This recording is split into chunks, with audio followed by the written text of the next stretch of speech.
What's up everyone, it's King Moosh here, and welcome back to episode 9 of Class Overview. If you all aren't familiar, the Class Overview series is a collection of informative videos where we're going to be discussing the different classes in Fire Emblem Three Houses.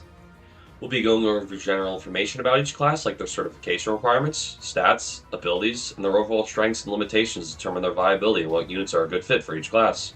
As per usual, these videos will be gameplay focused, so there shouldn't really be any major spoilers, but I advise you anyways to watch at your own discretion, and if you haven't played Three Houses yet, you absolutely should. This episode is going to be focused on the Soldier class. Like the other beginner classes, it is limited to 4 move and has no class abilities. To certify for Soldier, a unit will need to have at least a D rank in Lances, which isn't a difficult requirement at all. Several units will start with this requirement at base, and many units will want to reach D Lance early on anyways to pick up Tempest Lance, one of the best early game combat arts. Like Fighter and Myrmidon, this class retains access to Brawling upon promotion from Commoner or Noble, but loses access to Magic. The units who would consider classing into Soldier don't really have any good early game spells, or good spells at all for the most part, so this isn't a big deal. As you can probably imagine, the skill level bonus for Soldier is a +1 to Lances. Lances are a great weapon type, and a high Lance rank is required for a lot of strong physical classes throughout the game, so this is always a good boost to have. However, a +1 bonus for only around 5 levels is unlikely to make too much of a difference, unless you're taking advantage of things like broken weapon grinding.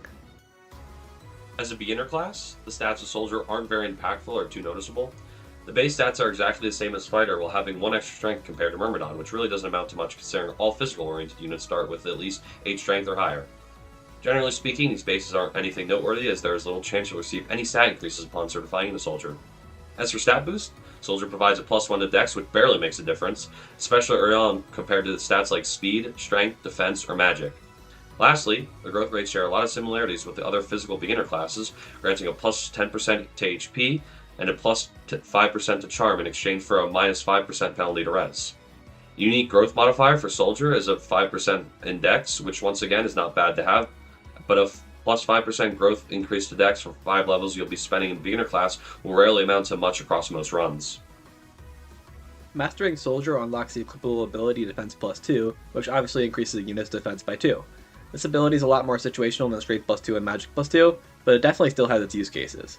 It's especially useful on slow, bulky units who are already compelled towards prod tanking. These units are very likely to be doubled by every enemy, so Defense +2 will apply twice, reducing the damage they take by 4.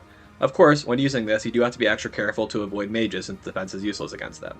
When paired with certain personal abilities that increase defense and equipping a shield, bulky units will take little to no damage. It would make a very good pairing with Rally Defense, however Rally Defense isn't available until Chapter 12 and it isn't available at all in Crimson Flower.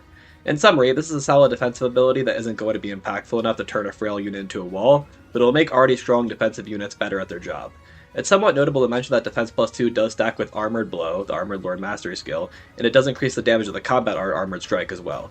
These aren't things that I use in my playthroughs, but they can be valid options. Alongside Defense +2, Mastering Soldier also grants the equipable combat art, Reposition, that is transferable to any class. You probably won't be able to tell by the name, but Reposition can move any adjacent ally to the other side of the user, moving them 2 tiles backwards or forwards depending on where you place the unit using the art. All positional combat arts are pretty useful, but Reposition is arguably the best of the 4 that you receive from the beginner classes, and in our humble opinion, pretty frickin' cracked. As I previously stated, the net move on a singular unit that you gain from Reposition is 2, and it can functionally do almost everything that the other positional combat arts do. Defensively, it can move allied units a whole extra tile away from enclosing enemies, and offensively, it can enable classes that have less move, especially in the early game, to reach targets they wouldn't be able to more frequently. Although the combat art of Drawback is technically also has a net move of 2 and can be used offensively, it's split up between 2 units. While you could argue that this is better, thinking about it realistically, it's often best used for defensive purposes, especially since your fragile magic characters will be the ones picking that combat art up. Although Drawback usually lasts longer in mage builds considering they barely pick up any combat arts, and if they do, it's usually only one magic-oriented one, Reposition is that good that I can understand if you want to keep it well into the mid-game. Additionally, units like Dedue, Cyril, Sylvain, Ferdinand, or just someone who generally only needs 1 or sometimes 2 combat arts to make their builds work are often really good candidates to keep Reposition around for a while. To start with the weaknesses, Soldier has probably the least impactful stat boost of the physical beginner classes. Dexterity is a useful stat, but a +1 to Strength or Speed both have higher impact on average. And while Defense +2 is a useful ability, only a small number of units are statistically predisposed to take advantage of it. The majority of physical units will get more value out of Strength +2, or possibly even Speed +2. As for strengths, Soldier is a very easy low investment class to certify into. Like I said before, most physical units will want to rush for D lances anyways in the early game to pick up Tempest Lance, and there are many units that start with at least a D lance rank anyways, like Ferdinand the Black Eagles and Lorenz and Leone in the Golden Deer.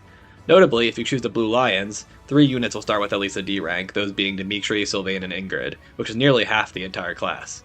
As for masteries, while defense plus 2 is situational, it is very good on units that are bulky enough to take advantage of it. And reposition is easily the best of positional combat arts, strong enough both offensively and defensively to remain a staple in most builds, possibly for the entire game. As for the final rating, I would give Soldier a 5.5 out of 10. Although not the strongest physical beginner class, it most certainly has a few advantages over Fighter, most certainly Myrmidon. As for stat bases, as I commented on earlier, they are the exact same as Fighter. Unfortunately, the stat boost against Dex is definitely the worst compared to the other physical classes Josh mentioned, and would have been nice if it was defense instead that matched the mastery. Speaking of the mastery, it definitely has its uses on already bulky units meant for prot tanking, and taking 4 less damage from faster units is always nice, assuming they just don't obliterate you outright from being doubled. As for reposition, I personally think it's the best of the 4 positional combat arts, and it's generally really helpful in almost any situation. If you remember from the last episode where we covered Myrmidon, we personally hold the belief that whatever beginner class you end up choosing will not harm your overall progress too much. 5 levels in the early game are nothing compared to the 20 to 30 levels you'll be spending in the intermediate, advanced, and potential master classes that have much more significant stat growth and are active for a longer period of time. Regardless, Soldier is definitely a solid choice for the start of your playthrough. As for units who are good standouts for the class, anyone who starts in D Lances and can pick up Soldier immediately after hitting level 5 will always be nice for 0 investment reasons. These units include but are not limited to Ferdinand, Sylvain, Lorenz, and Leone. Sylvain and Ferdinand specifically also appreciate lance stat growth boost to help rush for Swift Strikes as fast as possible. It is important to note that Swift Strikes will usually hit twice barring any misses, so Strength plus 2 is generally better on them though. However, our standout recommendation has to be Dedu. Not only does he start with E+ in lances while also having a boon for them, Dedu's personal also stacks nicely with defense plus 2 given that he is already naturally bulky for prot tanking oriented builds. Additionally, Lance boost helps Dedu rush for Vengeance the same way it helps Ferdinand and Sylvain, but in Dedu's case, he only needs to rush to C+, rather than all the way to A. On the topic of Vengeance, you can also keep repositioning your build much longer on Dedu, as once he is set up, Vengeance is the only offensive combat art you will most likely be selecting, aside from the occasional curve shot if you want to have that equipped as well for chip damage. As for the tier list placement, I would put Soldier around the middle of C tier. This isn't a class I personally have a lot of experience using, so it's possible I may be underrating or overrating it. The statistical disadvantages aren't super relevant, and the rewards for mastering it are definitely worthwhile.